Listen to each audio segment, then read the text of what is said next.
Hundreds killed in Gaza hospital blast. President Biden arrives in Israel. And how much will the state pension rise next year? This is Politics Live.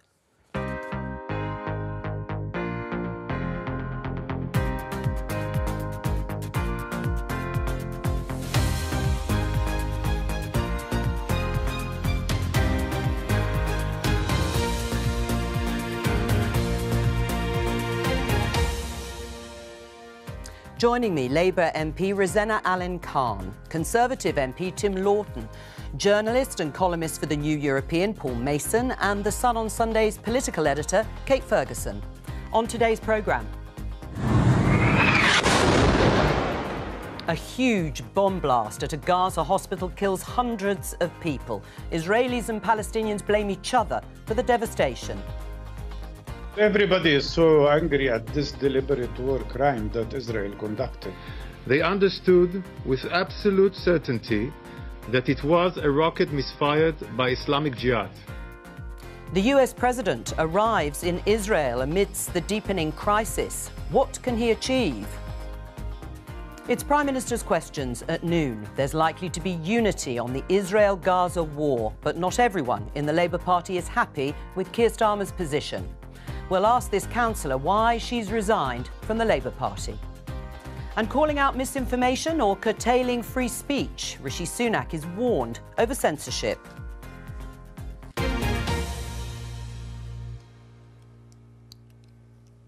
Let's start with the escalating crisis in Israel and Gaza, starting today with that devastating blast at a hospital in Gaza City. Hundreds of people were killed. Many of them were sheltering in the hospital. Hamas, which runs Gaza, the Palestinian Authority, which is in charge of the West Bank, and many Arab leaders have blamed Israel for the attack. And these are pictures from the aftermath of the blast. Hundreds and hundreds of people have been injured. While the Israeli Defense Force has categorically denied they are responsible, they've said it was a misfired rocket launched by Islamic Jihad from within Gaza.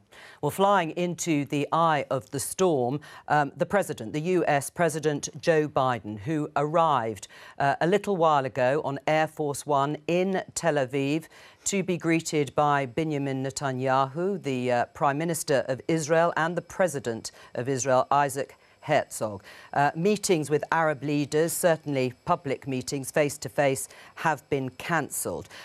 Let's look, though, at what Joe Biden said in a brief press conference with Benjamin Netanyahu. I was deeply saddened and outraged by the explosion at the hospital in Gaza yesterday.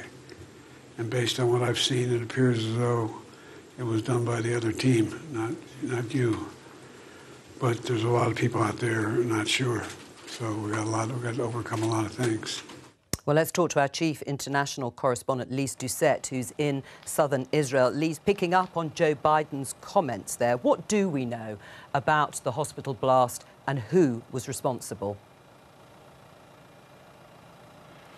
Yes, this horrific explosion at the Al-Ali Hospital in Gaza City. And on the horizon behind us, you can see the outlines of Gaza City, where there's been bombardment, Israeli bombardment throughout the morning. But last night was, in the words of Palestinian health officials, an unparalleled attack. And the scene of carnage and chaos was indescribable. So much loss of life that they have run out of body bags. And what started immediately was another vicious cycle of claim and counterclaim. This morning, Israel presented what it said was a credible case based on 5 hours of analysis of what had actually happened. He said the damage to the area, the park was mainly in the parking lot, he said, where hundreds of Palestinians had gone to take shelter in this war. He said that damage was not consistent with an airstrike. They emphasized that this was the result of a missile misfired by the Islamic Jihad group, a missile which then hit an ammunition dump close by, and that, according to Israel, is what caused all of the damage. They released a lot of what they say is evidence to back up their claim. Audio intercepts, they say, of conversations between Hamas and Islamic Jihad leaders. The BBC is now trying to verify them, images of the scene. But as President Joe Biden said, there are others who not just aren't sure, he knows, they are convinced that whatever Israel says, there is absolutely no trust and there is deepening anger. They believe that this was, without doubt, an Israeli airstrike. And that is what we are hearing from Arab leaders across the region, yes, including the United States' most closest allies. This, they say, was an Israeli war crime. And that is the problem, isn't it? The level of mistrust now as this crisis goes on. President Biden's arrival is pivotal today, and of course it's been overshadowed by this horrendous hospital blast. What hope is there of any sort of diplomacy to try and de-escalate the situation? President Biden has been watching up close the situation in this region for 50 years. He also believes in the power of his personal touch, face-to-face talking. Throughout his long political career, he has made it absolutely clear he is a friend of Israel. And that is what he said when he arrived today. He wanted to make clear which side he was on. And that statement was praised by Benjamin Netanyahu for President Biden's moral clarity. But as we know, when you are the closest of friends, you can ask the toughest of questions. They are now talking together behind closed doors, without cameras, and I think we can assume that there will be some very tough talking. President Biden has made it absolutely clear from the start that Israel has America's back. There's been a lot of military, financial, and moral support. In exchange, the United States wants to know that Israel will respect the laws of war, that it will minimize the harm to civilians, that it will do everything possible right now to get urgently needed aid into Gaza, where, according to the UN, there is epic suffering. That would be an achievement for him if he's able to leave Israel with a concrete commitment from Israel that it will allow aid into Gaza, even more that it would open that one exit in and out of Gaza at the southern crossing with Rafah to let foreign passport holders, Gazans with dual passports, including Americans, to leave and allow desperately needed food and fuel and medical supplies in. But that is a very big ask. And don't forget, there's also the issue of hostages. Nearly 200 hostages, and they include 30 nationalities, possibly British because some are still missing, and certainly it's been said that Americans too. Lise Doucette in southern Israel, thank you very much for joining us on the programme. Let's talk to our guests here in the studio. President Biden is in Israel. It's possible that Rishi Sunak is going to visit the region in the coming days, but we know that public meetings with Arab leaders have been cancelled. There are protests right across the Arab world. What hopes do you think there are of a diplomatic or any diplomatic success? Firstly, I think any comments need to be prefaced with the fact that the horrific terror attacks of around 10 days ago now were absolutely horrific, and our thoughts and prayers go out to the families, and we hope and pray that the hostages are returned safely. It is really important that Palestinian civilians do not pay the collective price for Israel understandably wanting to get those hostages back and defend herself. There needs to be an immediate de-escalation of the crisis. We are seeing thousands of innocent civilians losing their lives in Gaza. There is no access to clean water. People are having to drink seawater. There is no access to medicine. There is no access to fuel, electricity. All of these things are causing a humanitarian crisis of epic proportion. The UN are actually stating that their efforts are looking to fail and to crumble before our very eyes. So there absolutely has to be a concerted effort across all of the Arab nations and the Western world to come together with a priority to be protecting innocent civilians. Obviously, this is a very contentious issue on many sides. Obviously, people have very deep-held opinions on either side, but people have to fundamentally remember that at the heart of this, innocent people are dying. I mean, one of the problems, Tim, is the issue of who is responsible for this blast, and it's contested, and some people have made up their minds. We can show you pictures of protests in many countries across the Arab world, even though Israel says it has this very plausible explanation for why it cannot be from the Israeli Defence Force. But with that going on, how can it be de-escalated when, as Rosanna is saying, thousands of civilians are just caught in the crossfire? Well, I think Lee's words about the complete breakdown of trust is at the core of all this. That is the problem. It's become such a polarised situation that whatever somebody says they've done or doesn't, they will be challenged. I thought the President's use of the word "the other team" was not helpful. Frankly, and I agree with absolutely everything Rosanna's just said, that the only team we are really concerned about is those innocent civilians on either side of the border whose lives are under threat. And there has got to be a consolidated effort now to bring aid and the basics to those people in Gaza who are absolutely struggling to carry on and live their normal lives. The hostages must be released. The only glimmer of hope is the suggestion that Hamas has said that they might release the hostages if the missile strikes stop. I think that is absolutely something that should be seized on straight away. And then you can start talking about what happens next. Israel had every right to defend itself, and the atrocities that happened in Israel are on an altogether unparalleled scale. Israel has now made its point.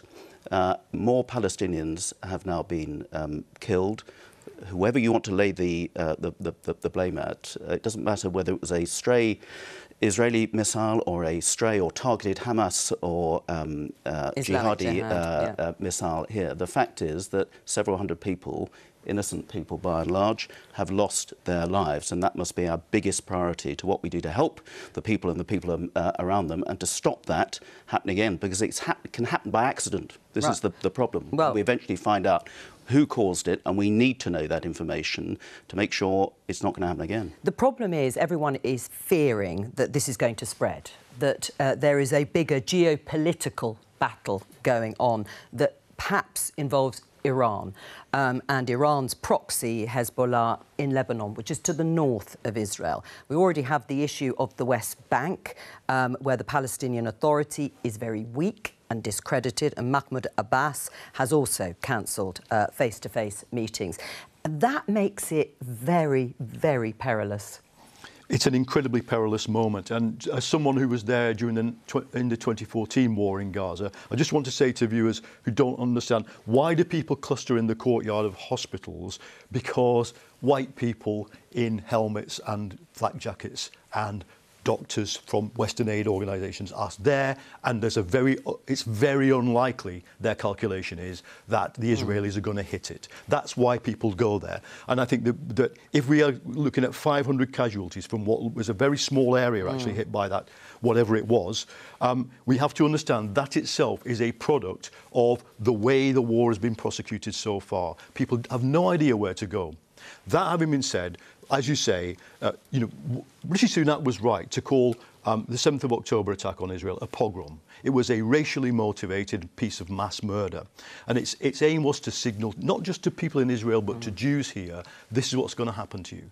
It was accompanied by a call for people all over the region to rise up and destroy the state of Israel. Now, in that situation, what we've got to, as we coolly look at it and think, well, what the hell do we do? We've got to understand that Hamas practiced 2 years of strategic deception to be able to do this. It said, we're making peace, we're not interested in fighting you.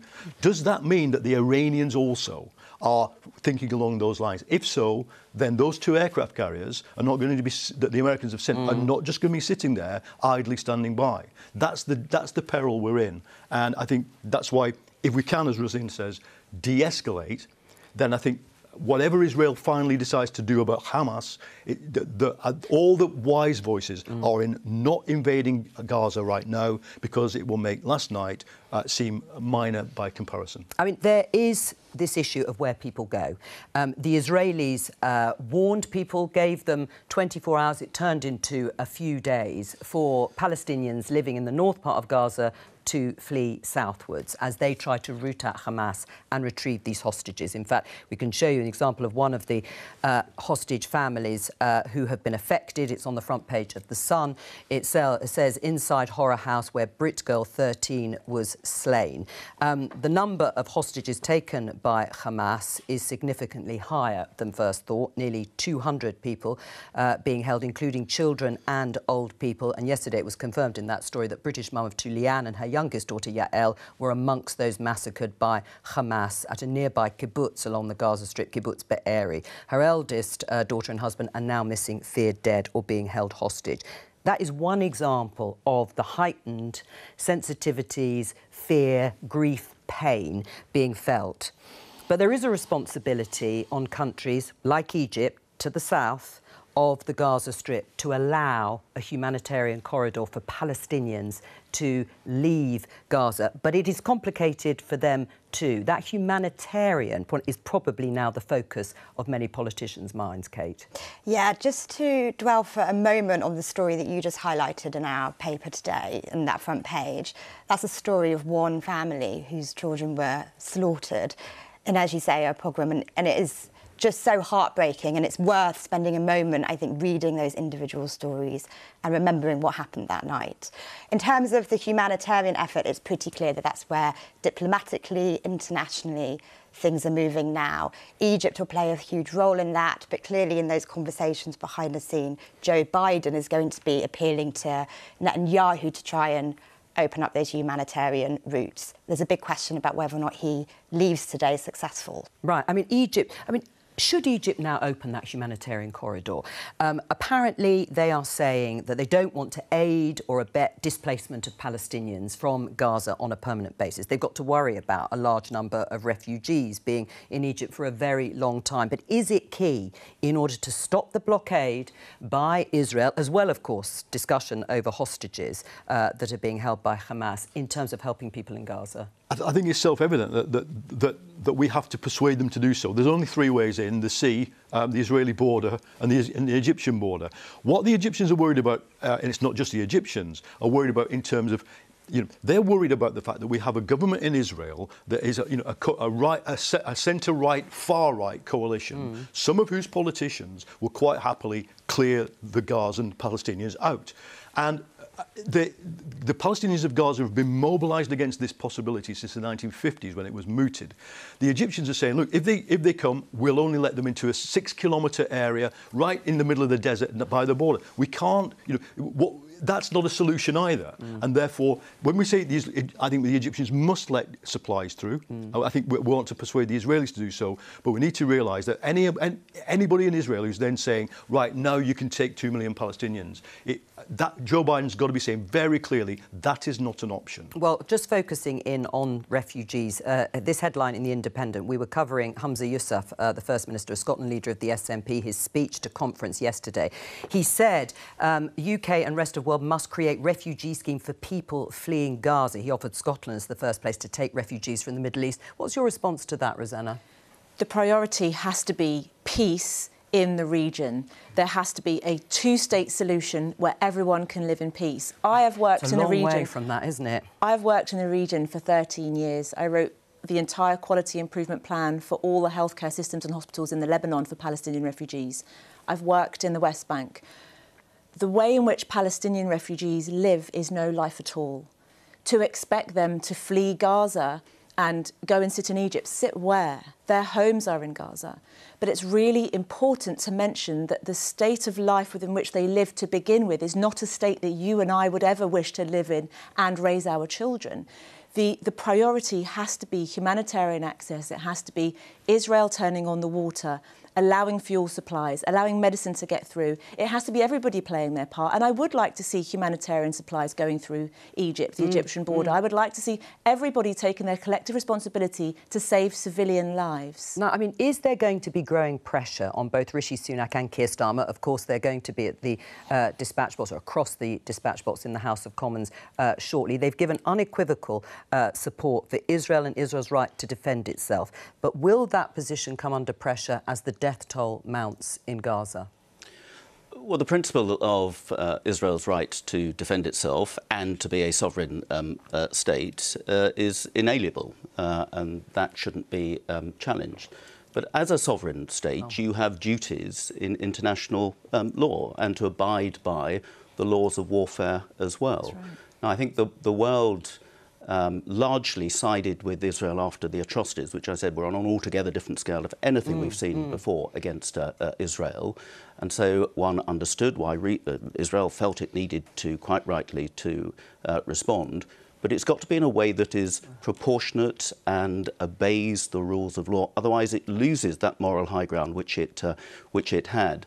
And those scales are getting close unless Israel starts to say, right, we will now help ameliorate the humanitarian crisis, which is clearly going on before our eyes. But they have some key objectives which they still need to achieve. The first of those is to secure the safe release of those hostages and to make sure that the minute they stop their offensive, Hamas doesn't start the rockets again, and we go back to where we started. There's also the whole issue about the tunnels under Gaza and everything, which have been used by terrorists for ages. They might want to clear those out. I don't think they need to have a full-scale invasion of Gaza to achieve those objectives, and then we can sit round and have an international discussion, which Egypt is absolutely a key part. And it's worrying that various leaders are not going to now sit down with Biden, because we need to have a conversation where everybody can play its part. There's an immediate emergency accommodation issue about those people that need to get out of Gaza, because Gaza is such a small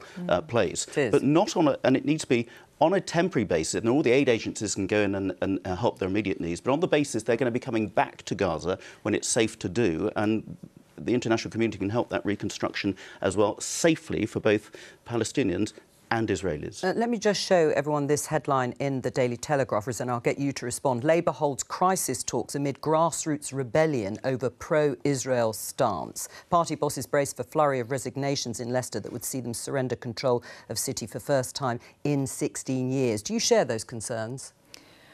I think that this is such a painful issue on so many sides. And as leaders in our communities, as elected representatives, we are seeing a lot of pain from all angles. We have to understand that, and we have to be ready to listen and have constructive dialogue. And Keir Starmer's been getting his language right over this. He's been very clear. I was in the statement on Monday. He has been very clear that he wants to protect our Jewish community in this country, our Muslim community in this country, and that he wants humanitarian law to be upheld. And it is difficult for community tensions here, potentially, as everyone tries to keep calm over what is happening in another part of the world. Yes, and we can see, I think it's more apparent in the USA than it is here, that you know, the systemic competitors, Russia and China, are using their bot networks, using their influence networks to stir things up as well. I think we all have a duty to try and calm things down, but we must understand why so many British Muslims are focused on this issue is, and I hear it again and again when I speak to them, it's the Israeli behaviour over the stewardship of the Al-Aqsa Mosque, which is one of the most holy places in Islam, which the Israeli government has allowed Jewish extremists to come into. Now, you can go to any doorstep in any constituency where Labour represents, and you will hear that issue raised. So I think one of the things that we need to do is ask our Israeli colleagues to be restrained on that and on what's happening in the West Bank. But when the headline says people are fed up with Keir Starmer over Labour's pro-Israeli stance. I mean, we've been absolutely clear. I mean, I'm a member of the Labour Party, a rank and file member. You know, we've been absolutely clear that Israel has a right to defend itself against this attack, because the attack is not the same as everything else. I mean, it's had the right before. It's an absolutely new situation in the Middle East where we must have a genuine and logical fear that the next thing is a war between Israel and Hezbollah, and then come lobbing over the the missiles from Tehran, and then the peace in the region will be over Yeah, I mean, I agree, because there's a kind of, people can drift into equivalence here. Israel is a democratic, sovereign state. Hamas are a terror organisation that wants to destroy it and kill all Jews. And that is the fundamental difference. And you talk about community tensions here, Jo. I thought it was appalling, some of the scenes we saw last weekend, and I thought it was shameful that Jewish schools in North London had to shut because last Friday. I thought it was just deeply depressing, appalling, and a moment to actually recognise and consider. And there is fear in the Jewish community. I would like to say who something. Felt intimidated by a lot of that. Yeah, and that is absolutely wholeheartedly wrong. No one in any community, and the Jewish community, should ever feel afraid or feel fearful. But I feel that it is my responsibility as a British Muslim with a Polish mother who lost a lot of her family in the Second World War in Poland to say that people must not mistake Muslims and the Muslim community and their support of the Palestinians as something of anti-Semitism. It is standing up and calling out the oppression of Palestinian people that's happened over many decades. And every single Muslim that I know, that I have spoken to, every community leader that I have spoken to, shares my disgust and outrage at what Hamas did. That is not acceptable, and that is un-Islamic. And that is really important to get on the record today. It is difficult, though, for people watching all this unfold to be clear about Hamas and who they are and what they want to see in terms of obliterating Israel and in charge of Palestinian civilians in the Gaza Strip. Well, Hamas is almost unique in that respect. They are the government of a country where they have no regard for the safety of the people they are governing. Yeah. They have put those Palestinians in Gaza between them and the Israelis, and that is absolutely disgraceful. How do you deal with a terrorist organisation that is a terrorist organisation officially? How do you deal with those sorts of mindsets? There's one thing that I thought was slightly encouraging when President Abbas the other day made a clear statement saying that Hamas do not represent Palestinians. They are nothing to do with us. It was a sort of almost a not in my name moment. And I would like to see many, many Palestinians, moderate Muslims around the world, coming forward and saying they are not doing this in my name. I think that will make things much easier. In the same respect that some Israelis will say that about their some of the excesses of their own government.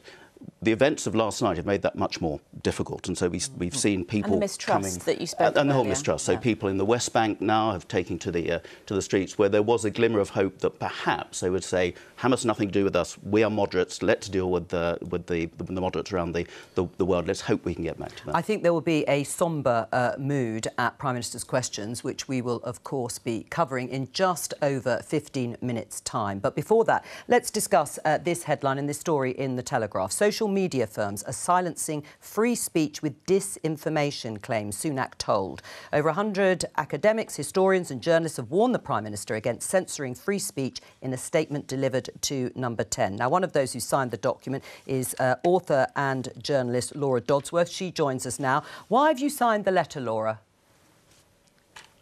Thanks for having me. Well, everyone who signed the letter is united in the belief in the importance of free speech and concerned about labelling speech misinformation and disinformation, because that has resulted in the censorship of people across professions and it's stifled debate and discussion. There's a worldwide battle against misinformation and hate speech, and in fact states and NGOs are acting in tandem to stifle dissent. Tech companies and governments have coordinated behind the scenes in order to censor people for lawfully held opinions and facts, as we saw with the Twitter files, and also Big Brother Watch's report into the Counter-Disinformation Unit. So we're asking governments to uphold their responsibility to their citizens to have the right to freedom of speech and opinion, according to the Universal Declaration of Human Rights, to tech companies to protect the digital modern public square, and asking people, all of the general public really, to promote an attitude of inquiry and debate and not to stand against a climate of intolerance and censorship. Right, what examples have you got and are you referring to? Sure. Well, I mean, one example last night would be the astonishing speed with which Hamas claimed that IDF bombed a hospital, and the speed with which mainstream media, and including the BBC, reported that as fact, Now, I'm sure you'd agree that the BBC shouldn't be prosecuted or lose its licence, but in fact that bad information should be met with good information. All right. Any other examples? That's one very timely example. Sure. Yes. Another example would be the Wuhan lab leak. So when it was originally suggested that COVID-19 might have escaped from a lab in Wuhan, that was called a conspiracy theory. And in fact, it was fact-checked numerous times around the world. Now it's considered plausible and likely. And in fact, we've seen emails released from public health scientists, including Sir Jeremy Farrar of the Wellcome Trust and SAGE in the UK, where they had private discussions where they talked about the likelihood, the possibility of the lab leak, and they conspired, in effect, to put forward the theory that it hadn't escaped from a lab. All right. Now, what that did was inhibit discussion and investigation, and it wasn't correct. Okay. So the way to build trust with people is to allow a free discussion about facts. Okay. More importantly, I'm going to just stop you there, than that, Laura. I'll come back to you in a minute, but let me just open it up to our other guests here. Paul, on the principle, and particularly taking the Wuhan lab leak as an example, do you agree with Laura? No, I just don't. I think that there was a phrase used in the 1930s, militant democracy. Democracy has to get militant in its own defence. Disinformation is being flooded into our societies to divide them, to make people angry, to almost degrade the quality of democracy. Now, if someone makes a mistake in an innocent way, I think they're usually able to correct themselves and happy to be corrected. If there are entire industrial scale installations pumping out disinformation, society-wide, we have to have a defence against it. Now, what this letter is about the tendency of social media firms to label disinfo. The only reason they're labelling is because they haven't got policies to actually cut it out. Right now, including last night, over this terrible tragedy, people on Twitter with blue checks and who monetize, that is, they get money for how many clicks they get, we're coining it in, putting out absolutely false information. I want either Twitter or my government to defend me against that and to defend innocent 16-year-olds who might be watching it on their laptops, who have no idea that this stuff it could be wrong. Right, Laura, what do you say? Let me counter quickly with 5 points. First of all, free speech is important in a democracy, and attacks on free speech historically are precursors to attacks on other forms of liberty. Secondly, who fact-checks the fact-checkers? There's something that's known as the half-life of facts. Sorry, let me just continue with the points I want to make to counter what you said. These are rhetorical questions. I just want to get to the point. There's a half-life of facts and knowledge. It's shortened drastically in modern times. It's important to retain some humility about the evolution of facts. I mean, I think today's censorship is, in effect, the modern equivalent of Galileo's house arrest. Thirdly, fact-checking and censorship often tends to focus in on particular areas that are considered to be of political importance, but they also reflect the political and ideological bias of the fact-checking industry. So we see fact-checks about climate change, but we don't see fact-checks about the reality-denying misinformation that men can get pregnant. Fourthly, the way that censorship works is not transparent. So Twitter is often called the modern public square, but in fact, it's more like a labyrinth. The lights are off and the walls are moving. If your visibility is filtered, i.e. your post or your account is not seen by as many people as it should be because it's been artificially manipulated by algorithms or moderators. Quickly with the fifth, because we've got to get to everyone else. Basically, the best way to deal with misinformation is with more information, but also inoculating people about the techniques. Okay. I've just written a book about this, Free Your Mind. You can teach people to stop nudges propaganda. Here we are. All right, Laura, it's all very interesting. I don't counter every single one before I move, but just generally, your response? Yeah. Where we've got to be careful is when governments have counter-disinformation strategies. The USA's one blew up in its face, but as someone who has dabbled in the world of trying to do journalism about disinfo, one of the first things that happens to you is that they come for you. Yeah. They come to take you down with as much disinfo as they can. So when that happened to me, I was looking at who can help me, and ultimately, as a person in civil society, who can help being overwhelmed by slander because you've dared to challenge someone's right to spread propaganda and disinfo about massacres in Ukraine, is the only people who can help you is governments. But our government, its disinformation strategy is almost secret. We don't know what it is. I want it all out there in a democratic, participative counter-disinfo strategy, rather than either in secret or hand it all over to the corporates. Kate, where are you? Oh, I'm sorry to be annoying. I am somewhat on the fence. I'm sympathetic to wanting to defend free speech, and who polices the police in that sense. That is a good point that needs to be explored, and it probably has been overzealously enforced in COVID times or whatever. The other thing I strongly believe, and which Twitter would, I think, kind of ruins, is that facts exist, objective facts exist. And some people think that's not true. Well, I'm a believer in facts. Yes, I mean, isn't that the problem? The truth of people and getting to and facts. There is a truth, often. Right. I mean, and that is becoming harder to persuade people about. Whose truth are we talking about? What facts? I presume you have difficulty on a daily basis talking about some of the issues as politicians. Oh, gosh, absolutely. I mean, I don't know about you, but I know I certainly do. I mean, we obviously, I mean, I assume we're on the same page that we, you know, respect like the democratic right to free speech. That is an imperative. But as politicians, we know that the sort of information that gets put out about us that simply isn't true, it's very difficult to counter it. But one of the things I'm really concerned about, especially in the run-up to a general election, is some of the fake things that are being spread. Yeah, absolutely. You know, if we look at for example, that ridiculous recording of Keir, it's his voice sounded so realistic, but I know Keir, he would never have said those things.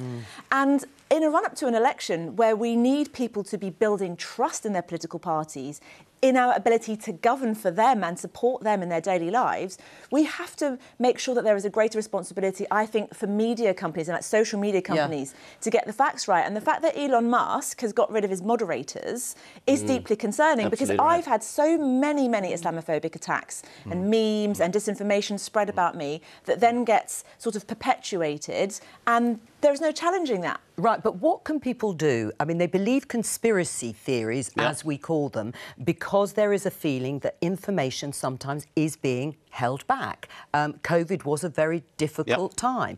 And if there is this sense that people feel, I'm not being told the whole story, then you are so much more susceptible to the idea of alternative theories. Absolutely. Conspiracy theories about the vaccine. I mean, I'm daily getting people now saying all these excess deaths is entirely due to the vaccine, and there's a big cover-up and the whole trust thing there. Absolutely, of course we agree with free speech, but free speech is not the same as false speech. And because social media companies make it so easy, they are so powerful, the platforms for information and disinformation to go around the world in a nanosecond, they have responsibilities. So the government needs to regulate what can legitimately be put on legitimate platforms, and those platforms have an absolute responsibility to make sure they are vetting and moderating what goes out, whether it's harms against children, whether it's sexual aggression stuff, or whether it's false information about this. And because of AI, this is a huge challenge, where that false information is actually coming out of the mouth of somebody who appears to be Keir Starmer or whoever, but is a chatbot-generated AI image. We have got to make sure there is a place to go for a reliable view. Is that true or not? And if it's not true, why has it not been taken down? And who do I complain to if I'm being fed these lies as truth? That's the key, because you worry that if you call it out, you're then drawing more attention to it. Well, that's the other thing. You can give oxygen to these things, can't you? Exactly. Go on, Paul. No, I think we've got the online safety bill. It's not primarily about disinformation, but it is about hate speech. It is about all forms of harmful content. And therefore, we've established, as the European Union also has, a completely different information regime than the one that's destroying American democracy right now. And I think the signatories of this letter, no matter how well-intentioned, have to bear in mind that I think the proof is in the pudding.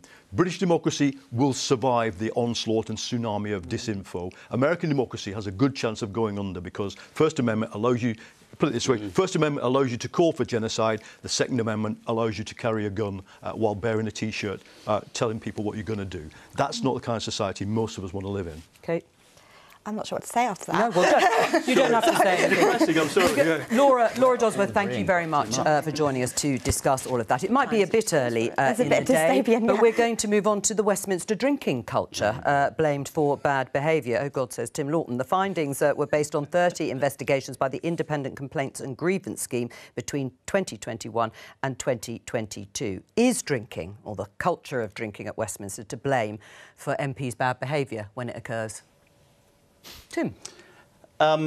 In some cases it has. Look, I've been an MP for almost 27 years, probably far too long, and some of the abuse of drink during the daytime, carrying on with your job in those early days, was on a different level.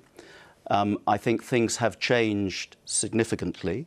The trouble is, when you are working in an office and you're working long and unsociable hours. So last night we had 17 votes in a row into the evening. Then, if you take away all the bars and the catering and everything else to go with it, then we can't go out of the place to go down to the pub after work with workmates as you would in an ordinary job. But there are some people who, I'm afraid, don't get it. Remember, I've seen today account of how much money was spent in bars on wine and on spirits or whatever.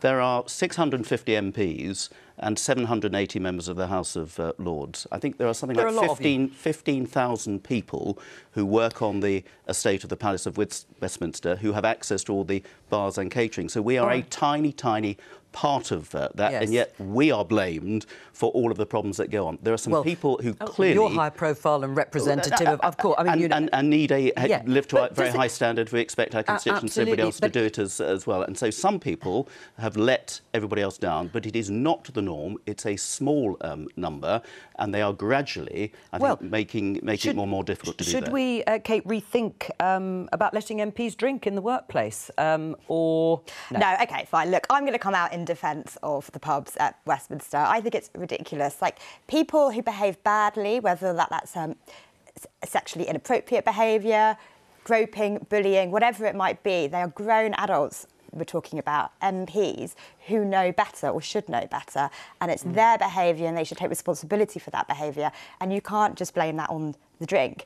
It's true that most people behave well. Those people that behave badly behave very badly and should take responsibility for that, and don't just blame, oh, at 8 o'clock I had a pint and I got carried away. The rest of us don't do that. Right. Well, I mean, Rosanna, what's your experience? Well, I'd say the majority of people that go and drink in the bars in the House of Commons are people who work incredibly hard throughout the day, are people who just want to enjoy a beverage at the end of their working day.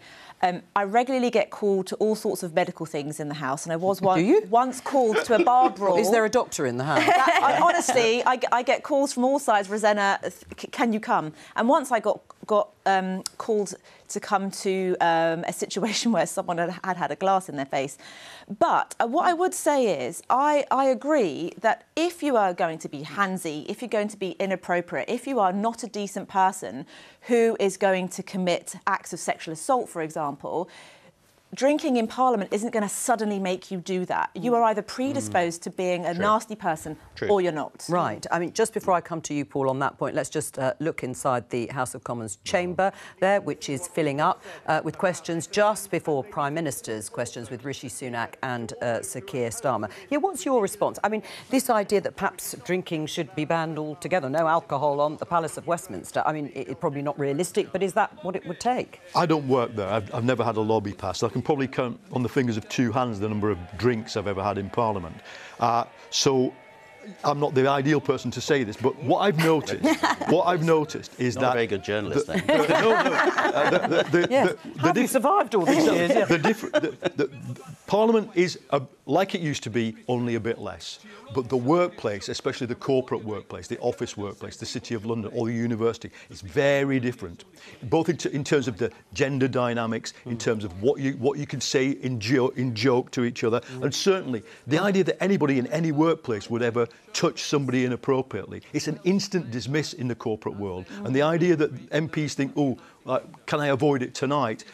I am a bit disappointed by that. I think the culture has to calm down and professionalise. Okay. I think the idea of closing funds is fundamentally pretty puritanical. And having been a previous court reporter who did many an employment tribunal in Kingsway, I'd have to say that's not my understanding of how the city still operates. Yeah, it's mine. Yeah, mine. I mean, I think in the workplace. But is it also the case that people are a bit more confident about reporting some of these things? I understand you actually witnessed either the result of a fight, I think it is important, but actually that we are hearing a bit more about it. I think it's essential. I think we need to empower people to report it, because that is the way in which it will be cut down. Look, at the end of the day, we want it to stop.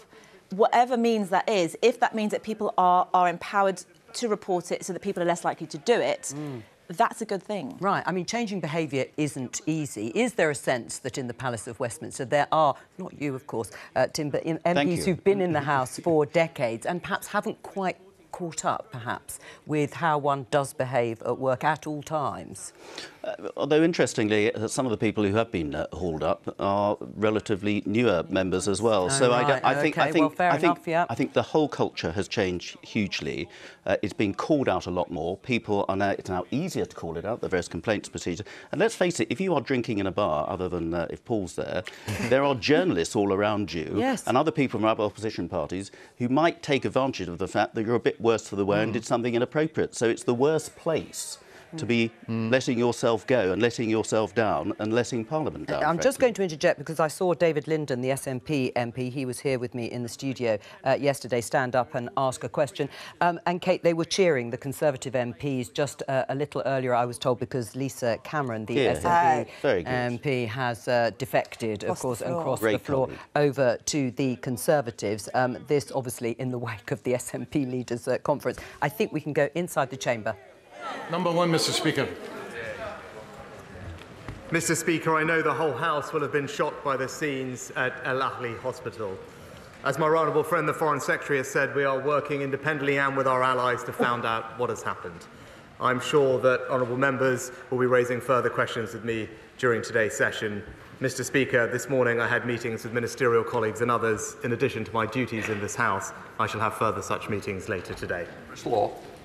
Thank you, Mr. Speaker. May I associate myself and the whole of my party here with the horrors and unfolding tragedy of the bombing last night in Gaza of the hospital. Mr. Speaker, the Rafah border crossing from besieged Gaza into Egypt has been hit by several Israeli airstrikes, causing absolute terror for those who urgently need this crossing open to escape. Nadia El Nakla, an elected councillor in my city of Dundee and the wife of Scotland's First Minister, has had to take calls from her parents, Elizabeth and Majid, who, like all others trapped in Gaza, have been describing the horrors of death and indiscriminate killings everywhere. Members of her family were hit yesterday by a rocket from a drone, and Nadia's mother was saying her final goodbyes this morning, adding, "Last night was the end for me. Better if my heart stops, and then I'll be at peace. I can't take another night." Mr. Speaker, with military action intensifying and the death toll rapidly rising, the Prime Minister's first responsibility must be to bring British citizens home. So can the Prime Minister please give his personal assurances that every single step has been taken to open the Rafah crossing for both humanitarian aid and for UK nationals like Nadia's family to flee?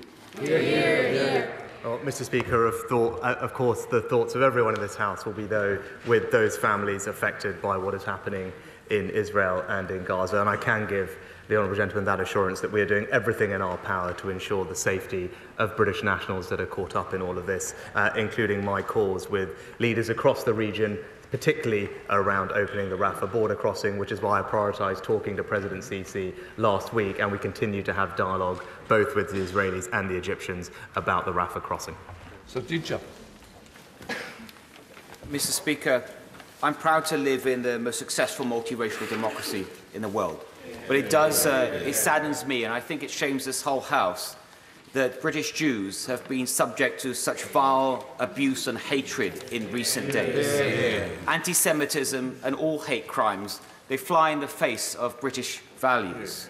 And we should not allow events abroad, no matter how horrific they are, to be used to sow seeds of division in our own country. So, whilst I welcome all the actions that my right honourable friend is taking to fight hate crime, to bring people together, may I ask him to consider urgently an immediate and specific policy of revoking the visas of any foreign national that commits an act of anti-Semitism or any other hate crime. Mr. Speaker, I completely agree with my right honourable friend, who himself has done so much over the years to fight anti-Semitism. The increase in incidents we've seen over the past week is utterly sickening, and this government will do whatever it takes to keep our Jewish community safe. That's why we've provided an additional £3 million of funding to support the Community Security Trust, and we are working with the police to ensure that hate crime and the glorification of terror is met with the full force of the law. Under our existing immigration rules, we do have the power to cancel a person's presence in the UK if it is not conducive to the public good. Mr. Speaker, we will not tolerate this hatred, not in our country, not in this century. Leader of the Opposition, Keir Starmer. Thank you, Mr. Speaker. Can I start by warmly welcoming the new member for Rutherglen and Hamilton West? Mr. Speaker, the news last night of hundreds killed at the Baptist Hospital in Gaza is incredibly distressing. But it's much worse for the people of Gaza. Their fear that there's no place of safety is profound. International law must be upheld, and that means hospitals and civilian lives must be protected. Last night, the Foreign Secretary said the UK will work with our allies to find out what has happened. I know this only happened last night, but can the Prime Minister please tell us when he thinks he might be able to update the House on progress with that work? I know the whole House will have been shocked by the scenes at Al-Ali Hospital. Any loss of innocent life is a dreadful tragedy, and everyone will be thinking both of those who have lost their lives and the families that they leave behind. We should not rush to judgment before we have all the facts on this awful situation. Every member will know that the words we say here have an impact beyond this House. This morning, I met with the National Security Advisor, but also the chair of the Joint Intelligence Committee. I could tell the honourable gentleman our intelligence services have been rapidly analysing the evidence to independently establish the facts. We are not in a position at this point to say more than that, but I can tell him we are working at pace, but also cooperating and collaborating with our allies on this issue as we look to get to the bottom of the situation, and we will also continue all our efforts to get humanitarian aid into the region. Yes, Tom. I thank the Prime Minister for his answer. The terrible news last night came as we are still mourning the terrorist attack on Israel last week. Jews taken hostage, mutilated, slaughtered. And yesterday I met the families of some of the British hostages held by Hamas. Every minute of every hour of every day, they hope for good news, but fear the worst. They know the lives of their loved ones are in the hands of murderers. It's unimaginable agony. Israel has a right, a duty, to defend itself from Hamas, keep its people safe, and bring hostages home. But isn't it clear that if Hamas had a single concern for human life, a single concern for the safety of the Palestinian people, then they would never have taken these hostages, and they should release them immediately.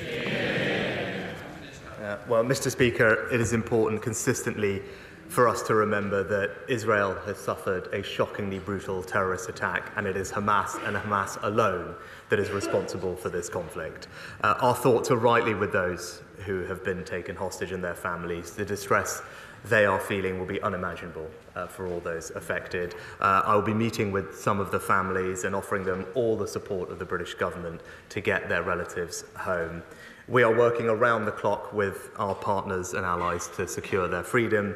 And importantly, in amongst my other regional calls, I spoke specifically with the Emir of Qatar yesterday on this very issue, which we discussed at length. The Qatari government is taking a lead and working intensely to help release hostages using their contacts in the region, and we are working very closely with them to ensure the safe return of the British hostages.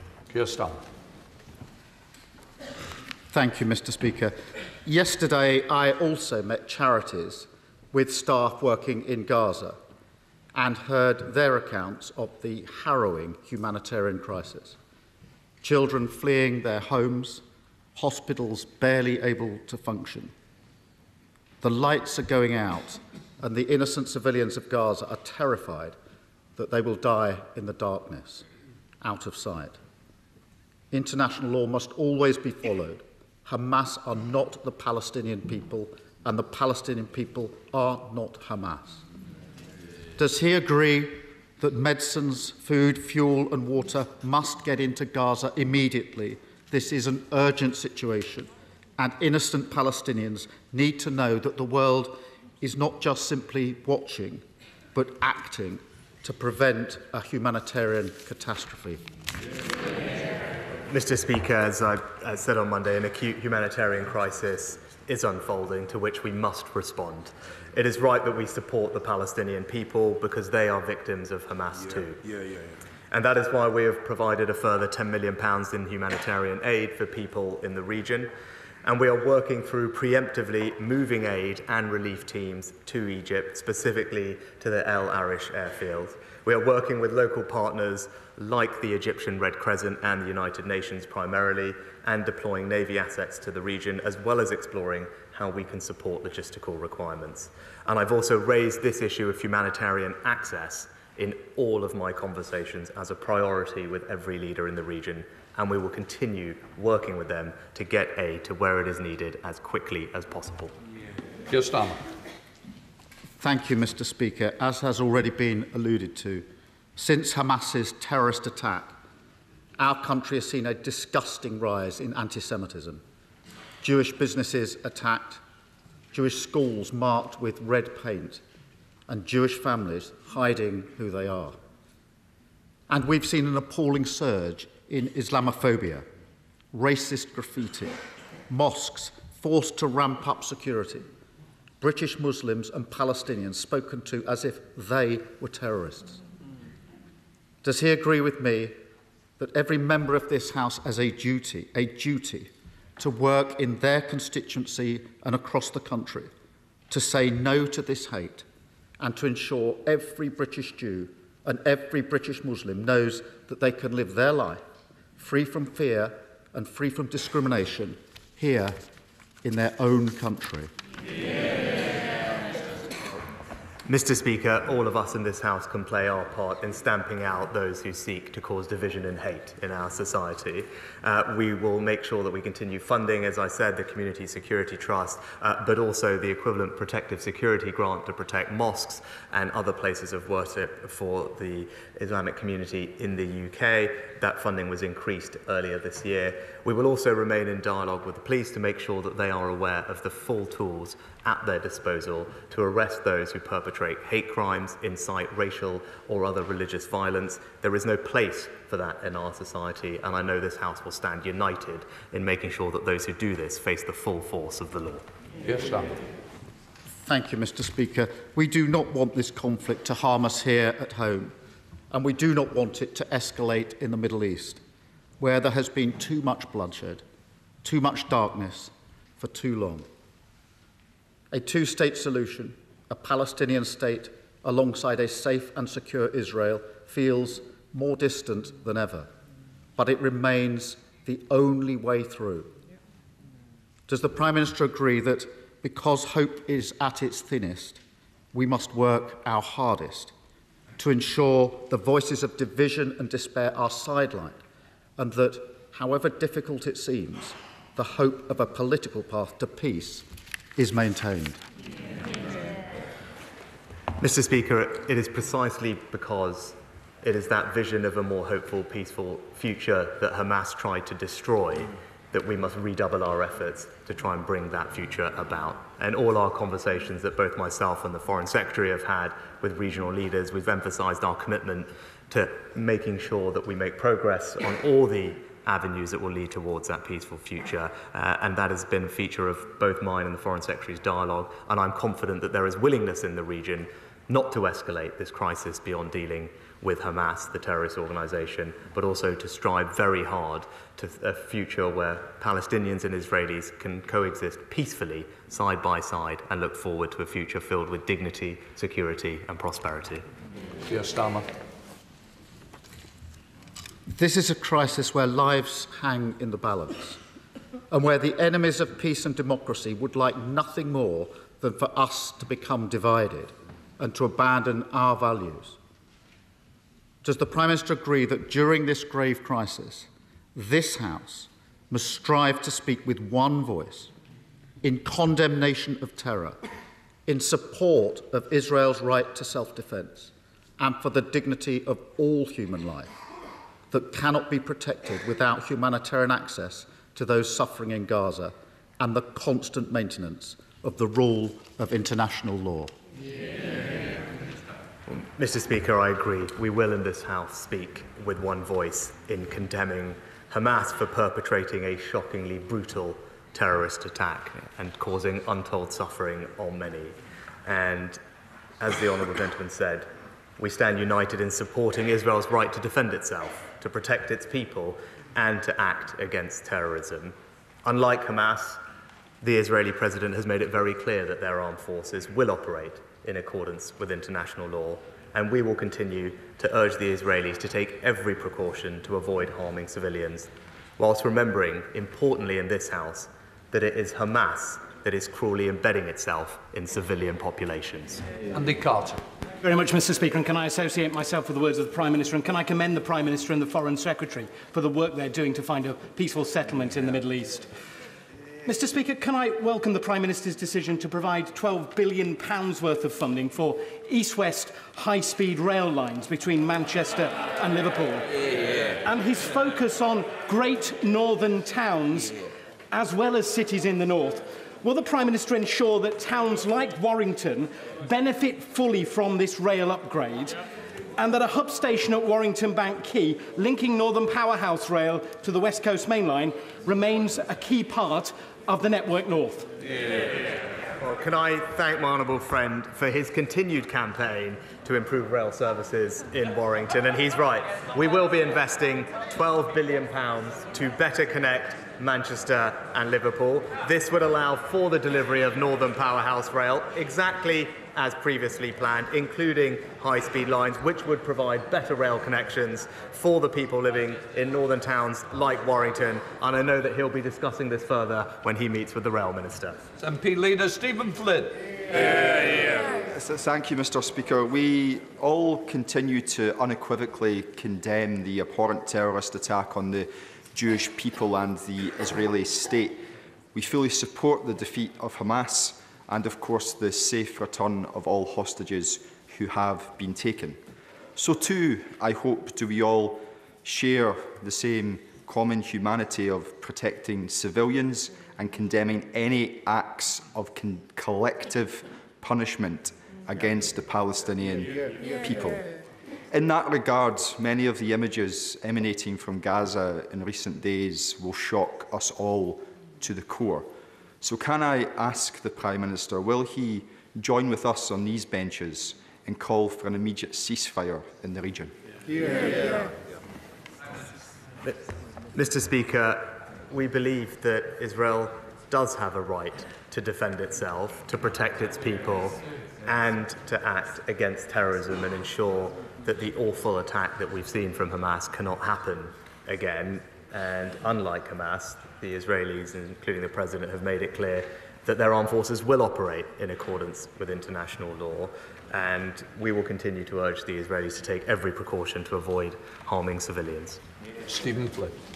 Mr. Speaker, my ask for a ceasefire is done with all sincerity to protect civilians, but also to ensure that we have the safe creation of humanitarian corridors. Humanitarian corridors which will allow for food, for water and for vital medicines to get into Gaza, but also for innocent civilians caught up in this terrible conflict to flee. In respect of those who wish to flee, can I ask the Prime Minister what early consideration, if any, his government has given to the creation of a refugee resettlement scheme akin to that previously put in place for Syrian nationals, Afghani nationals and, of course, Ukrainian nationals? Mr. Speaker, I'm proud that we are already one of the most significant contributors to the United Nations efforts to support Palestinian refugees, and our funding supports around 5.8 million refugees annually. And on Monday we announced a significant increase in our funding of aid to the region, including to the UN to support refugees. With regard to humanitarian aid, as I said before, we are already working through preemptively moving aid and relief teams into the region, but critically the most important thing is to open up access for that aid to get into Gaza, which is why our conversations with the Egyptians and others are so critical. We continue to work closely with allies to find every way to get that aid to the people who need it as quickly as possible. Stephen Crabb. Thank you, Mr. Speaker. Last night, sections of the British media were reporting as fact that it was Israeli rockets that had landed and attacked the Al-Ali hospital, relying on information supplied by officials in terrorist-controlled Gaza. The headlines have since been rewritten, but the outpouring of Jew hate on social media overnight was vile. So would the Prime Minister please make the point again that the way that this conflict is being reported has massive implications for our Jewish community, and that any information coming from Hamas must be treated with a degree of scrutiny and cross-examination that is sadly sometimes lacking. Can I commend my right honourable friend for his excellent intervention? He is absolutely right that we should not rush to judgment before we have all the facts on the appalling situation that we saw yesterday, particularly given the sensitivities that he raises, the impact on communities here, but also across the region. And as I said, it is incumbent on all of those in positions of responsibility in this House and outside in the media to recognise that the words we say will have an impact, and we should be careful with them. We are working with our allies to establish the truth of what has happened. We will do that robustly and independently, but he's right to point out, in the same way as that we don't treat what comes out of the Kremlin as the gospel truth, we should not do the same with Hamas. Sir Geoffrey Donaldson. Thank you, Mr. Speaker. Can I associate my party with the comments in relation to the deplorable loss of human life, of innocent life in both Israel and in Gaza? Mr. Speaker, having left the European Union, building links and cooperation across the four nations of our United Kingdom can only strengthen the Union. Will the Prime Minister agree with my proposal for the creation of an East-West Council to bring together all parts of the UK family to discuss and collaborate on the trading and many other opportunities presented by the Union? Can I say, I think the right honourable gentleman made a powerful case in his conference speech last weekend for a strong, functioning Northern Ireland within our union. My right honourable friend, the Secretary of State, has had the opportunity to discuss our shared commitment to the union with his party over recent weeks and months, and I'm grateful for the constructive approach and tone taken in those discussions. I think there is considerable merit in the idea of a new East-West Council to further strengthen the union, and I look forward to exploring the issue with him and his colleagues further. Martin Vickers. Thank you, Mr. Speaker. Following my right honourable friend's decision to reallocate funding from HS2, can I urge him to consider a number of projects that will boost the economy and improve the quality of life for my constituents and for northern Lincolnshire? In order to improve access to the free ports of the Humber, we need dualling of the A15 between Lincoln and the A180. And it is the A180 in particular that causes no end of problems for residents in nearby villages because of the concrete surface. Can I urge him to deal with resurfacing? And finally, Mr. Speaker... Finally, I'd say I think the AA Atlas has been run out. Prime Minister. Well, my honourable friend has been a long-standing champion for Cleethorpes, and in particular the importance of strong regional transport connections. Network North will see Hull fully connected to the Northern Powerhouse network, which I know he'll welcome, and also North East Lincolnshire will share in a brand new £2.5 billion fund to support local transport connections, perhaps many or some of the ones that he mentioned. But I know he will also have been delighted to see LNER run a test service to Cleethorpes earlier this year, and I can assure him that DFT are continuing work to see a direct service to London reinstated. Janet Davey. Thank you, Mr. Speaker. Mr. Speaker, members from the party opposite have said the way to fix the economic crisis that they have caused is to cut state spending by $200 billion and to freeze NHS budget. When will the Prime Minister stand up to the extremists in his party and condemn these ideas? Well, Mr. Speaker, weeks after becoming Prime Minister, we announced a significant increase of almost £14 billion for the NHS and social care.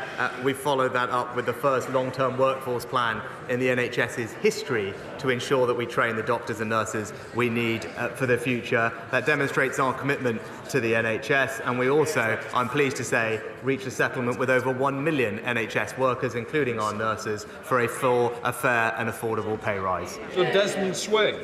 Aid poured into Gaza in 2005 when Israel withdrew. Enlightened governance could have made a success of it. It is Hamas that has turned it into hell, hasn't it? Well, Mr. Speaker, I know this is a subject on which my right honourable friend speaks with authority, and I thank him for his previous work in the area. What I can say to him is, with regard to our aid funding, as the Foreign Secretary will outline later, we have very stringent governance in place to make sure that it's spent on the humanitarian needs which we want to address. But also, I agree with him, there is one person and one person alone that is responsible for the atrocities that we're seeing, and that is Hamas. Richard Ford. Thank you, Mr. Speaker. And on behalf of the Liberal Democrats, may I associate myself and my party with all those comments that have talked about the protection of innocent civilians today, wherever they may be. A whole wing of Seton Hospital in Devon is earmarked for demolition under this government. The proposal to demolish this wing is an insult to the communities who raised millions of pounds to help fund the upkeep of services at that hospital. The space was given to NHS Property Services, but thanks to the charging policy introduced by the Conservatives, that company is demanding £300,000 in rent. Will the PM let the NHS Property Services hand over the space to health charities and community interest groups so that we can stop a wrecking ball going through Seton Hospital? Well, Mr. Speaker, as the honourable gentleman knows, decisions about hospital infrastructure are a matter for the NHS. I'm told that Devon Integrated Care Board are working together with NHS Property Services and local community healthcare providers to establish a future sustainable use for the currently vacant space. And may I also, Mr. Speaker, take the opportunity to commend the work that my honourable friend, the member for East Devon, is doing on this topic too. Mark Eastwell. Mr. Speaker, I would like to thank the Prime Minister on his commitment to improve transport links in the north. However, to ensure that a complete strategic approach to rail links is achieved across the region, it should include the much-needed upgrade to the Penistone line running from Huddersfield through my constituency in Sheffield to Sheffield. An upgrade which the member sat with me from Colne Valley and Penistone Stocksbridge would also like to see delivered. With that in mind, will my right honourable friend commit to including the Penistone line in the Network North plans? My honourable friend is a fantastic campaigner for the Penistone line rail upgrade. I know that my honourable friend, the Transport Secretary, is conducting a corridor development study, given the new commitments to both Sheffield and Leeds, Sheffield to Leeds and Sheffield to Hull, and as part of that exercise will consider enhancing the service on the Huddersfield to Penistone and Sheffield line, and I know that my honourable friend will discuss this further when he meets the Rail Minister. Thank you, Mr. Speaker. In Bristol South, around a third of children live in poverty, most of them in working households. It's about the same as in Tamworth, where the Conservative candidate for tomorrow's election made foul-mouthed comments about families struggling to make ends meet. This is his Conservative Party. Will he condemn that candidate's comments? Well, Mr. Speaker, I'm proud of our record supporting people with the cost of living. Thanks to the actions that we've taken, we've paid half of a typical family's energy bill last winter, frozen fuel duty, boosted the national living wage to record levels, and 8 million people across this country are now receiving direct cost of living payments worth £900. Whilst we're helping people with the cost of living, all Labour's ideas are costing them a fortune. Mr. Speaker, you may notice that more ladies in the chamber today are wearing pink for breast cancer awareness. But roughly 15% of those with breast cancer are diagnosed with lobular cancer, a little-known strain that's harder to detect has worse outcomes and no dedicated treatment. I'm working with Dr. Susan McCarlis at the Lobular Moonshot Project to campaign for a dedicated research stream for lobular cancer. Will the Prime Minister meet with us to discuss this and how the government can help us save more lives from breast cancer? Mr. Speaker, I thank my honourable friend for all her work in this area. Early diagnosis of cancer is key, and the NHS's Help Us Help You campaign is seeking to address the barriers deterring patients from accessing diagnosis and treatment. Thanks to treatments and faster detection, survival rates for breast cancer are now increasing, and last year more than 1 million scans were carried out, preventing an estimated 1,300 deaths from breast cancer. But this Breast Cancer Awareness Month, I encourage anyone who is invited to take up the offer of breast cancer screening. Stuart Malcolm Macdonald. I'm very grateful, Mr. Speaker. Of course, the sadism of Hamas can only be condemned, and there's no question of Israel's right to defence and security. But international law is very clear, Mr. Speaker, that acting against international law in response to terrorism is unjustified. So in all of the packages that the Prime Minister has announced vis-à-vis humanitarian aid and the military package he announced last week, can he tell the House how the government will ensure that international law is adhered to beyond just statements from Israel's head of state? Well, Mr. Speaker, he talked about military assets. Let me be crystal clear. The assets that we have moved into the region are not there in any combat capacity. They are there for two reasons. First and foremost, to provide surveillance to ensure that this crisis does not escalate and that arms aren't being sent to entities like Hezbollah. That's what our surveillance aircraft are currently doing, and indeed the next set of assets arriving this week will also help. But also, they are there to provide contingency support for humanitarian assistance as and when required in the coming days and weeks. Speaker, on Sunday, Terence Carney, a 70-year-old Hartlepoolian, was murdered by an asylum seeker. The people are afraid and angry. Every week, my office is besieged by asylum seekers. My staff are intimidated by young men. The fact is, most of them are illegal migrants who should be expelled. My thoughts and sympathies are with Mr. Carney's family and friends, and all my constituents affected by this heinous crime. However, sympathy is not enough. They deserve action, and I am demanding it.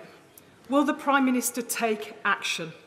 Will he make sure enforcement is delivered?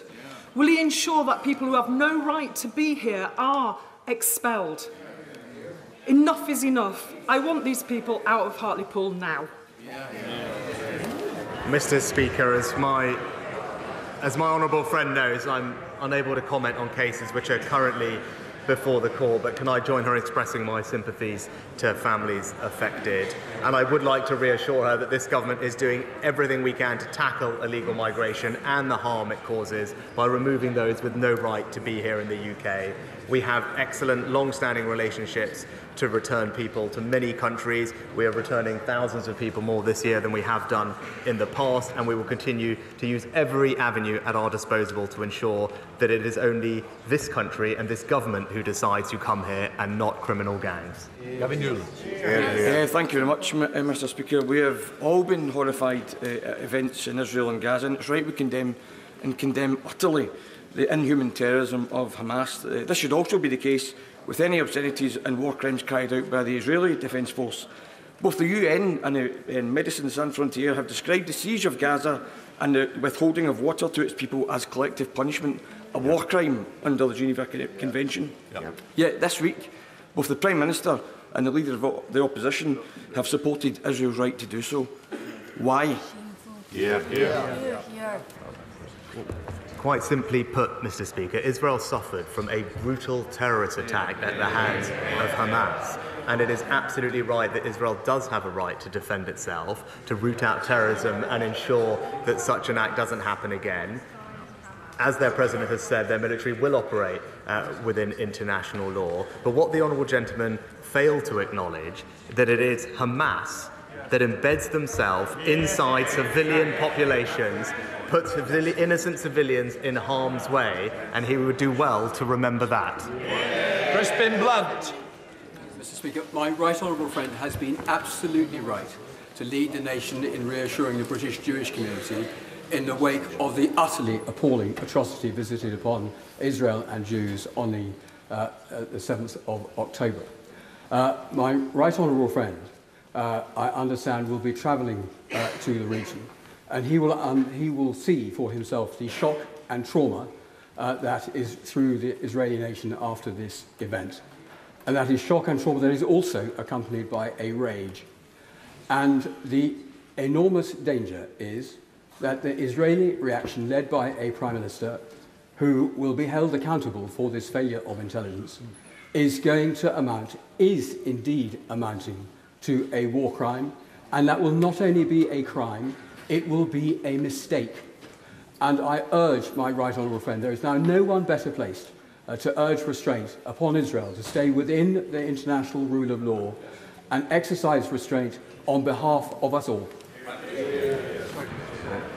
Mr. Speaker, as a friend, we will always urge Israel to take every possible practical precaution to avoid harming civilians and indeed to act within international law, as their president has said that their armed forces will do, whilst recognising the incredible complexity and difficulty of the situation on the ground.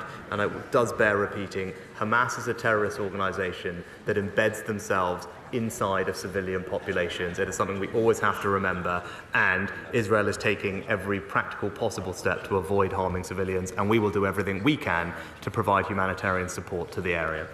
Rebecca Long-Bailey. The Prime Minister will be delighted to know that nuclear veterans like my constituent's granddad John are starting to receive the medals he promised. But John is still not getting his full medical records. His blood tests from Christmas Island, which are crucial for claiming a war pension, are missing, and countless veterans report the same.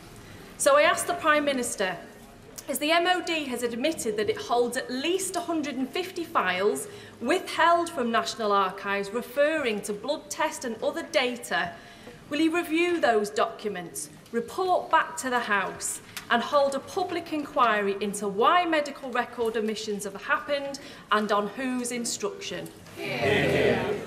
Well, can I start by thanking all our veterans for their contribution to our safety and security. I'm delighted I was able to announce the new nuclear test medal last year, and it's starting to be received by many people, including the Honourable Lady's constituent. The Honourable Lady will know that I can't comment on ongoing litigation in respect to requests for health records. However, I can say that anyone can request copies of their own medical data by submitting a subject access request to the department, and if they are not satisfied with the processing of that request, they can make a formal complaint via the complaints process. Mr. Speaker, we appear to be on a downward spiral in the Middle East, which is inevitably going to lead to a humanitarian crisis. The role of Egypt will be fantastically important. What can we in the wider international community do to help work with the Egyptians to ensure that refugees, legitimate refugees, coming onto Egyptian soil pose no threat to the Egyptian state and are not terrorists in disguise? Good question. Mr. Speaker, my honourable friend raises an excellent point about the concerns of the Egyptians with regard to that border, but I can tell him we have prioritised speaking with President Sisi and are in continued dialogue with our Egyptian partners to see what we can do to provide reassurances, get humanitarian aid to the region. We are currently working with local partners like the Egyptian Red Crescent and the UN on the ground. There will be a significant logistical challenge in stockpiling aid at the border and then moving it into Gaza, and I want to reassure my honourable friend and the whole House that is something that the Development Minister is actively engaged in as we speak, so that we can play a leading role in facilitating the provision of that aid. This is the final question before the urgent question. Patricia Gibson. Thank you. There is one more question, but we're going to leave Prime Minister's questions there. Let me introduce our panel for this part of Politics Live. For the Government, Edward Arger, Justice Minister. For Labour, Lisa Nandy, the Shadow International Development Minister, and Henry Zeffman, Chief Political Correspondent for the BBC. Welcome to you all. It was a serious and sombre session of Prime Minister's questions, and that is hardly surprising, bearing in mind what is going on in Israel and in Gaza. There was a sense of unity between both the Prime Minister and the leader of the Labour Party, both reflecting on the hospital blast last night and the loss of life in Gaza, in that hospital right at the heart of the Gaza Strip.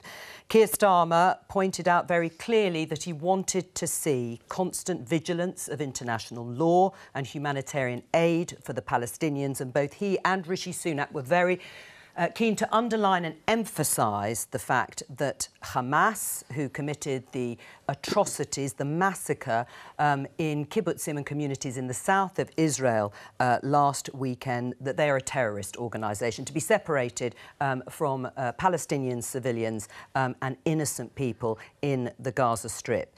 The hostage taking, which so horrified the world, continues, and Keir Starmer said that he'd visited the families of many of the hostages. Rishi Sunak is about to do the same. And that the Prime Minister said we shouldn't rush to judgment on who was responsible for the attack last night because of claim and counterclaim. What did you make of the whole atmosphere, the mood, and what both the Prime Minister and the Leader of the Opposition said? There's a parallel universe, Jo, where this is the first Prime Minister's questions back after a party conference season, a very political party conference season, because both parties are trying to line up their arguments for the general election, which we assume will come next year. In that parallel universe, you'd have had political argy-bargy about HS2, about all sorts of other things, and the mood was completely different, completely different. And we've seen since Hamas's actions in Israel, getting on for a couple of weeks ago now, that Rishi Sunak and Keir Starmer broadly agree. In fact, more than broadly, they do agree on basically every element of this. And I think you saw that consensus between the two main front benches. There's some different views in Parliament, but consensus between those two front benches play out there. And I suspect that consensus will hold for a little while, and that makes for a particularly distinctive mood in the House of Commons of kind of unity, which we don't see a lot. Right, and a lot of the MPs' questions were around this issue of humanitarian aid, de-escalating the situation. They're putting pressure on Egypt because there's a crossing from Egypt into the Gaza Strip that could be opened but isn't yet. There was also talk, though, about community tensions here and a desperate need to not let that spill over, as many people felt some of the demonstrations did last weekend in support of Palestinians. Is that becoming now a real fear and concern of MPs like you? Well, I think it's very important that, as both Keir Starmer and as the Prime Minister said, tone is very important, language is important, and it's important that as a Parliament we all speak. We seek to speak with one voice, and I think you'll probably find in the coming moments, you'll find Lisa and I are largely speaking with the same voice on these issues. It's been just over a week since we saw on our screens those horrific events unfolding in southern Israel and the terrorist attack on innocent civilians, and we must call it what it is, a terrorist attack by Hamas on those civilians. And we see in our own communities, in our own country, the agony of that, but we also see the anxiety and the concern within our Muslim communities about what comes next and what it means for them. So it's absolutely vital, I think, that we seek to focus on what unites us in this country. And we've heard just now, in fact, from the Prime Minister again on the amount of money that is being put in to both support security for the Jewish communities in this country, but also for our Muslim communities. And therefore, what I would say is throughout this, the tone and the language really matters. Just before I come to you, Lisa, on a point that was raised actually by Sajid Javid, former Home Secretary, who raised this issue of revoking the visas of any foreign national who commits a hate crime or anti-Semitism here in the UK. People might be wondering, does that not happen anyway? Well, I think you heard there in the response the Prime Minister saying there is already a power for the government, for the Home Secretary, where someone's presence here, where they are not a UK citizen, is not conducive in the sense the public interest of safety. That power already exists, and I think that was made clear by the Prime Minister's answer. It would be wrong to comment on any individual case or anything like that, but I think the Prime Minister was clear there that there are powers available to the Home Secretary in those sort of circumstances. I mean, at least it was interesting hearing Keir Starmer, because there has been some criticism. We are going to talk, actually, to a former Labour councillor who has resigned because she doesn't feel that the language was quite right when it came to condemnation in that region, following, yes, the Hamas atrocities, but also what's been going on with the Israelis bombing in Gaza. Well, I think this is an incredibly painful time for a lot of people in this country, and it's the same in the Labour movement as it is out in the country, actually. Keir and I met with the hostages, as you said, the families of the hostages yesterday, and it was incredibly difficult to see that raw emotion and pain and anxiety that they're feeling, just not even knowing the whereabouts or the safety of their loved ones right now, you know, including Holocaust survivors who are being held somewhere in Gaza. It's just unthinkable. But we also met with the aid agencies who are working on the ground, who were talking to us about, they were playing us messages from people who were in Gaza, hospital doctors talking about having to power down for lack of fuel, turning off the incubators of newborn babies, and it's a very, very painful time for a lot of people in this country, and it's hard to see through that at the moment to see what the solution is. But I think it is right that we are all clear and have consistently been clear, as Keir has from the day that this atrocity was committed against Israel, that international law must apply and that humanitarian access is the overwhelming priority right now for every political party, for all of our international partners, because if we don't do something in the next 24 hours, drinking water has run out, medicine is running out, fuel has run out, and we can't stand by and let that happen. We've got to focus our minds on the immediate humanitarian emergency in front of us.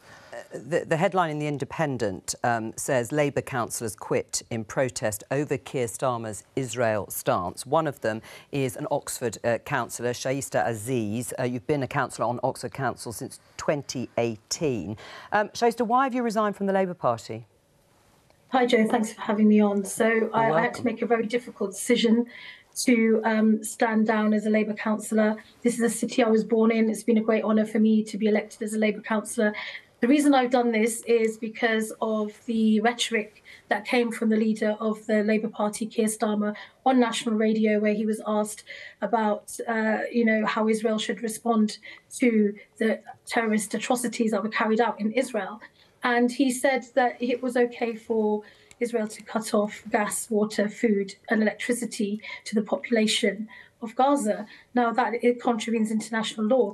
I'm a former aid worker of 15 years. I have worked across this region extensively. I've worked in Gaza. I've worked in those refugee camps that have been obliterated by the might of the Israeli military. It is deeply horrifying to have potentially a future Prime Minister of this country coming out with this type of rhetoric. It is not acceptable. It contravenes international law. And so I had no choice to resign alongside another colleague. And we did actually ask for clarification from our local national leadership. We didn't receive a response from them. We waited 48 hours and then we resigned. Right. I don't know if you've heard what Keir Starmer has said today in Prime Minister's Questions and in the House of Commons, but he was very clear about constant vigilance of international law, about the critical importance of humanitarian aid for Palestinians. Palestinians, he said, who have nowhere else to go, and the harrowing crisis that is unfolding there. Does that satisfy you and reassure you in terms of where the Labour leader is on this crisis? And it's not just the Labour leader, it's the government as well. The government and the opposition need to call for an immediate end of lethal force inside Gaza, disproportionate force, which is illegal under international law. They need to call for an immediate ceasefire. They need to call, which they have done now, for full aid access. And they also need to call for all parties to this conflict, all international actors, to work to create a viable Palestinian state where the Palestinian people can live in dignity and security alongside Israeli people who deserve the same dignity and the same respect, and to be able to live without fearing their children hostage. The rhetoric that's come from the government and the opposition has been appalling, and they need to do much better. All right, Shaista Aziz, thank you very much. Let me just pick up with you, Henry Zeffman, because at the moment James Cleverly is answering an urgent question from his counterpart, the Shadow Foreign Secretary David Lammy. There is also an early day motion protecting civilians in Gaza and Israel. Calls for the Prime Minister and Foreign Secretary urgently press all parties to agree to an immediate de-escalation and cessation of hostilities. A lot of the tone and language is around Israel's right to defend itself when Hamas, as they say, a terrorist organisation embedding itself in the civilian population, making it very difficult for Israel to root out Hamas without civilian casualties. Yeah, I mean, I suspect, we'll ask them, but I suspect both front benches would agree with a lot of what the Councillor said there and what that early day motion, which I think about 30 Labour MPs have signed, says about de-escalation. But I think where they disagree is on the ceasefire, because it's kind of implicit in the government and Labour position that Israel has a right to defend itself, but by that they are supporting Israel's stated intention to take out Hamas. Now, there is clearly going to be questions, operational and moral, going forwards about the extent of civilian harm that might be there because of the nature of Hamas in the Gaza Strip. But clearly that is the big contention here, is whether there should be a ceasefire or actually what both parties here are saying, which is that Israel does have a right to take military action of some sort in Gaza. Well, Lisa? Could I just say about Shaista, first of all, that I'm really sorry to lose her from the Labour Party. She's done a huge amount of work over the years, particularly about the representation of Muslim women at the highest levels in our movement, and it is. I am really sorry to see her go. And on this issue about consistency about international law, we have been consistent actually from day one in saying that Israel and all parties must act in accordance with international law. It matters for safety and security of Israel and for the safety and security of the Palestinians, and we don't want to see any more civilians harmed. But on the issue of a ceasefire, you'll know that the UN has already called for one. There are serious practical issues which Ed and I were just talking about before we went live on air, about opening up the Rafah crossing, about whether you can find a way to actually deliver that aid through UNRWA, the UN organisation, or whether actually the Israelis deem that too risky at the moment because Hamas has been targeting UNRWA facilities. There's been a proposal around a safe zone, but that is very complicated. A lot of Palestinians fear that if they were to move south, that they wouldn't ever be allowed to return. And so there are serious, complicated issues here, which is why we are being cautious about the language that we use, and we are trying to calm this situation down. Because if we don't get that access opened up and we don't get that aid to people in the next 36 hours, there will be very serious consequences. And, of course, we'll be following all the developments as they happen and unfold. In the House, that debate is continuing. I would like to draw your attention, because you're a Justice Minister, to the issue that we discussed actually earlier in the week. BBC News, low-level offenders could be released early under jail reforms. Now, this is because of a major overcrowding crisis that has seen judges delay putting serious criminals behind bars. How's it got to this stage, Edward? Well, there's a number of points. In terms of where we are now, we've got about 88,000 people in our prisons, which is pretty near the capacity of them. About 500 places away, apparently. There are a number of factors that have created that pressure, but one of the most significant is the fact that in 2019, before the pandemic, we had about 9,000 people in prison on remand. It's now 15,000. That's an extra 6,000 people occupying prison cells because they are remanded there while awaiting trial. Yeah. And the reasons for that are twofold. One of them is it's the COVID backlog, because we didn't abandon jury trials, which means there is still a backlog there. And the second one is, of course, exacerbated by the bar strike. Right. Well, Lisa, I mean, does that satisfy and reassure you? Not really. I mean, it does seem quite extraordinary that at this moment you've got a government that can't even do the very basics of keeping people in prison and keeping people safe. It feels like another symbol, like the collapsing schools, like the hospital waiting lists of a government that's just given up on governing. Right. I mean, Lisa, is Labour planning to spend significant amounts of money to increase prison capacity? Well, it isn't just about building more prisons. It's about dealing with the backlog in the courts, as Ed just acknowledged, and the fact that we've had such chaos in the court system over quite a long period of time. It's also about looking at the whole criminal justice system and, you know, taking a much more strategic view Right. I mean, they're going to be full pretty well soon, aren't they? I mean, 500 places, not that many left. Is it right, though, to give offenders community orders when, on the other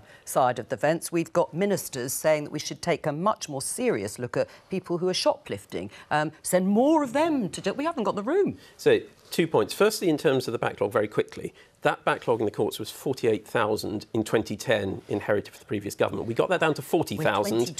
Hang on, we got that down to 40,000 before the pandemic. That is the reason it's gone up again. So we do need to put that in context. But to your specific point, Jo, about short sentences for different offences, what the Lord Chancellor made very clear is that we are protecting the public by making sure those who commit the most serious offences, violent offences, sexual offences, will serve longer in prison. But we also know that if you serve a sentence of under 12 months, you are 58% more likely to reoffend. If you serve a suspended sentence with tough community penalties, you're 22% more likely to offend. So it does make a difference. It's about doing the right thing to protect the public and prevent crime and get people off that conveyor belt. I think the problem, though, is that you're doing this in the context of not having got a grip on the justice system to the extent that you've got too many people in the prisons. If you were trying to start a debate about whether it's right or not for people to serve custodial sentences in any other context, I think people might be more willing to consider it, but just simply releasing people from prison or keeping people out of prison who you've already said should be there because you haven't got the space, I mean, that is really unacceptable. And particularly in the context, if you've got a Prime Minister and a Home Secretary who talk very tough about getting tough on the criminals, but you haven't got enough police on the streets to catch them, you haven't got any space to put them, and now you've got a Justice Secretary saying, well, we're just going to have to let them out. And it's just absurd. Of this, it is, of course, exactly what Labour did in 2007. The difference being with what we're doing in terms of the release is we are putting tough conditions around it, curfews, electronic monitoring, which weren't there when Labour did it in 2007, which means one slip, they breach those rules, they breach that licence, they're back in and they will hear that prison door clang again for the rest of their sentence. That's the difference. None of that helps you, though, with the fact that you've said that these people should be in prison. You've said that you're going to get tough on people who commit crimes. These are people who are due to be released automatically. Because you can't get these are people who are due to be released automatically anyway. They will be released 18 days earlier with tough conditions and licence conditions as they reintegrate back into the community 18 days earlier. I'll be honest with you, point. Ed, and I have a lot of respect for you, but it doesn't cut it with me, and I think the bigger problem you're going to have is that I don't think that will cut it with the public as well. I mean, all right, well, I mean, how big a political issue is this now and going to be ahead of the election?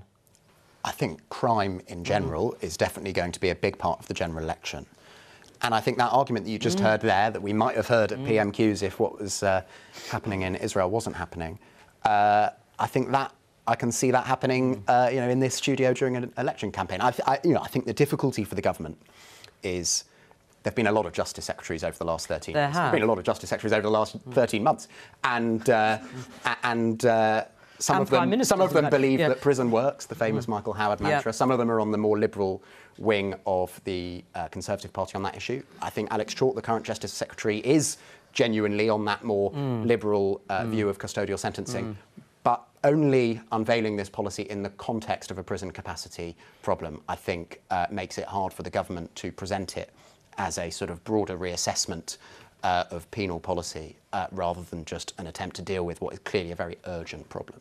Let's talk about the by-elections broadly, because they are happening on Thursday night and we'll, of course, have a special overnight programme as people go to the polls in both Tamworth and Mid-Bedfordshire. So please do join me. I'll have a whole panel of guests for that special results programme on Thursday night at midnight on BBC One.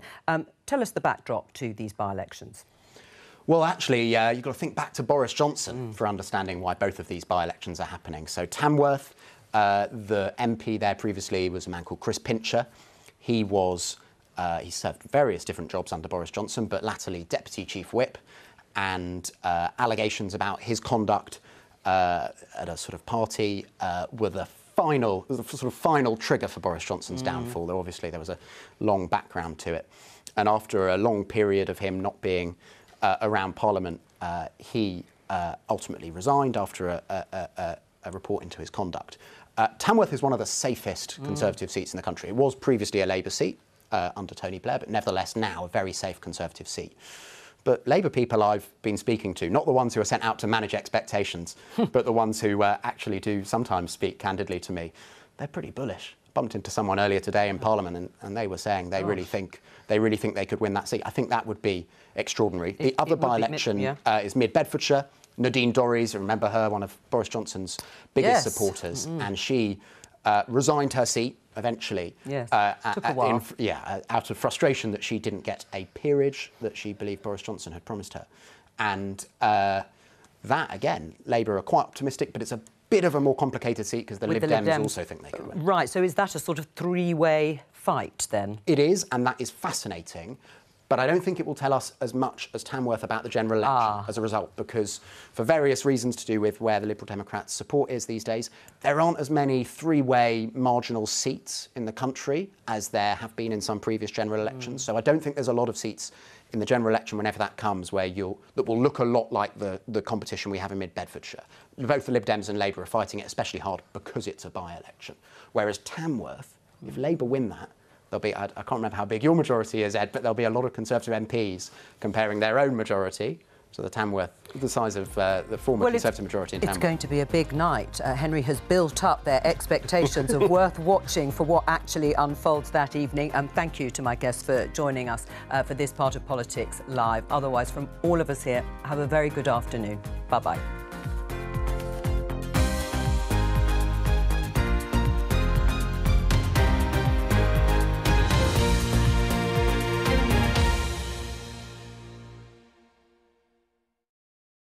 Do you believe in ghosts? I believe what I experienced. There'll be people saying this cannot